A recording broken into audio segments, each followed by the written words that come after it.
I was running through the 6 with my woes.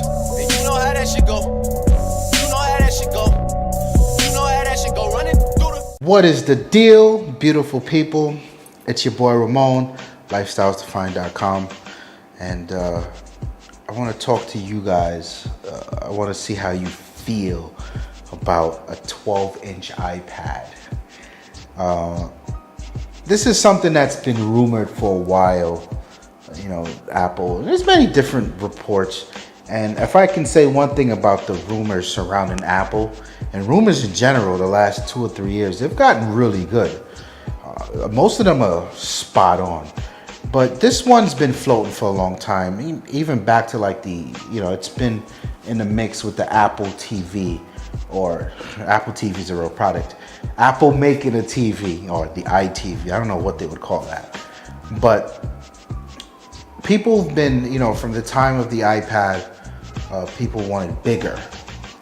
And the industry took a turn when Google started pushing out the 7-inch, 8-inch tablets, and it was a hit.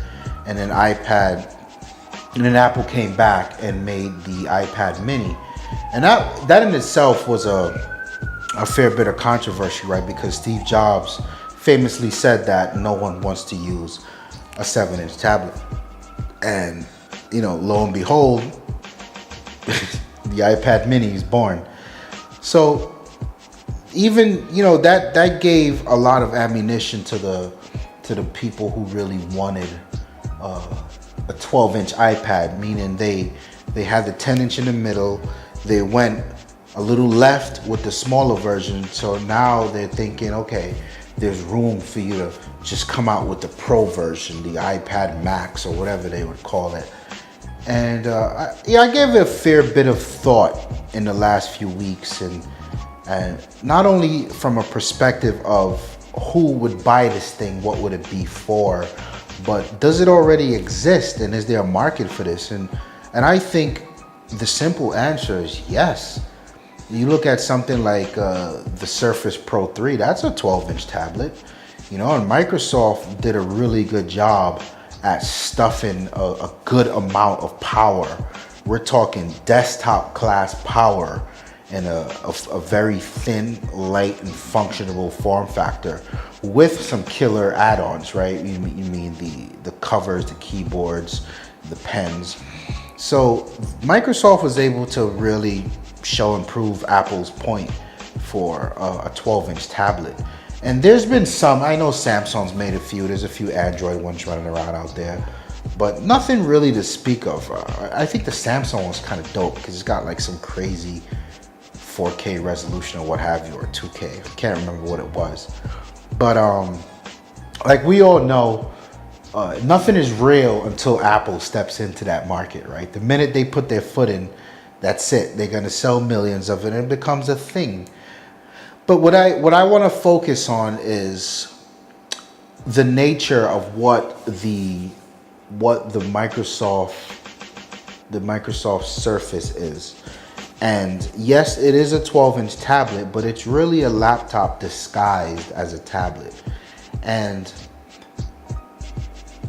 I'm not entirely sure, and I'm speaking for myself here, if a larger iPad would be more intensive if it did the same things. So, for instance, on a Surface Pro 3, sure, you can play around with the Windows Store apps and, you get your traditional tablet mode, but you can then hit that desktop and you can start to install Photoshop, Lightroom, Vegas, Premiere, all these power apps, Magic Jack, Skype, whatever it is you would install on your computer, you can install on the Surface. And then you start to see the real power of this thing shine through. But what happens when Apple makes a 12-inch iPad? Are you going to be happy with a 12-inch version of your phone? I'm not entirely sure the Apple crowd would love that.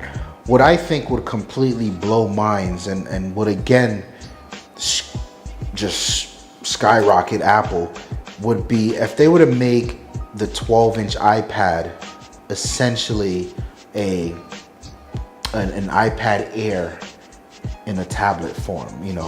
Give it the desktop class operating system and architecture around it, and let you install all the stuff you install on your Mac Air, your Mac Pro, your regular MacBook, whatever it is, and some sort of how tackle that touch, tackle that pen input. We've been hearing rumors about Apple with a stylus, and even with the 12-inch iPad offering a stylus option. So I think these things would be something good, something new for the Apple crowd, something that they always wanted, right? Because I think no one ever wants to admit it, and I've spoken to a lot of Mac fans, and they never really admitted that when Steve Jobs first unveiled a tablet, people weren't expecting a large version of their phone. They were actually expecting a scaled down version of Mac OS, which they didn't get. So it'd be dope to see Apple deliver that now. Me personally, that's the only reason I could ever see a larger version of the iPad making sense or being something that I lust after. I really, just in general, I don't like big tablets. I think they're clunky now. They're too cumbersome to walk around with. And I'll argue anyone that tablets aren't meant to leave the house. There's people that do. And all of my friends that buy iPads, oh, it's great. I can do this on the train. I can do that. And then 2 months later, it's sitting in the house. That's where your tablet's supposed to be. It's that interim between productivity on your PC and mobility on your phone. You need more screen real estate on your phone, but you don't need all the productivity of your desktop. And here you are on this functional tablet. That's how I see the iPad. But tell me how you guys feel. What would you expect from a 12-inch iPad? What are the things you would want to see? If it was an iOS device, would you be happy? Would you like to see a desktop class tablet? Holla at me, man. I'm out of here. Peace. What is the deal, beautiful people? It's your boy Ramon here. Thank you for checking out the video. I hope you enjoyed it. Take a second to like it. Take a second to leave a comment below. Let us know you liked it. Join the conversation. And then please, if you're not subscribed already, hit the subscribe button. Why not? We got tons more content coming out. Don't forget to check the website. And don't forget to check out Ignorant Gamers for all the gaming in you. We got it covered. I'm out of here. Peace.